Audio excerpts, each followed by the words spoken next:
અમેરિકાએ શ્રીલંકા નજીક ભારતથી પરત ફરી રહેલા ઈરાની યુદ્ધ જહાજ પર કર્યો હુમલો।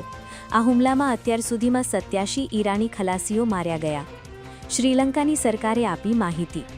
અમેરિકાના સંરક્ષણ સચિવ પીટ હેગસેથે જણાવ્યું કે એક અમેરિકન સબમરીન હિન્દ મહાસાગરમાં ઈરાની જહાજને ટોર્પીડો કરીને ડૂબાડી દીધી હતી।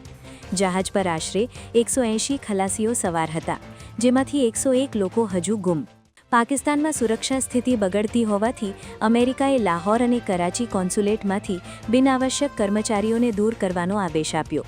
પાકિસ્તાનમાં વધી રહેલા વિરોધ પ્રદર્શનો અને સુરક્ષા ચિંતાઓ વચ્ચે અમેરિકાએ લાહોર અને કરાચી સ્થિત તેના કોન્સ્યુલેટમાંથી બિનઆવશ્યક સરકારી કર્મચારીઓ અને તેમને પરિવારોને બહાર કાઢવાનો આપ્યો આદેશ। ઈરાન યુદ્ધ રોકવાના પ્રસ્તાવને યુએસ સેનેટ દ્વારા ફગાવવામાં આવ્યો। ડેમોક્રેટ ટિમ કેન અને રિપબ્લિકન રેન્ડ પોલ દ્વારા દ્વિપક્ષીય બિલ રજૂ કરવામાં આવ્યું હતું।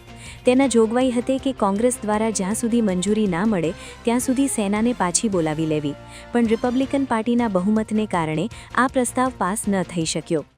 પશ્ચિમ એશિયામાં ચાલી રહેલી પરિસ્થિતિ વચ્ચે એર ઇન્ડિયાએ મુસાફરો માટે મોટી રાહતની કરી જાહેરાત।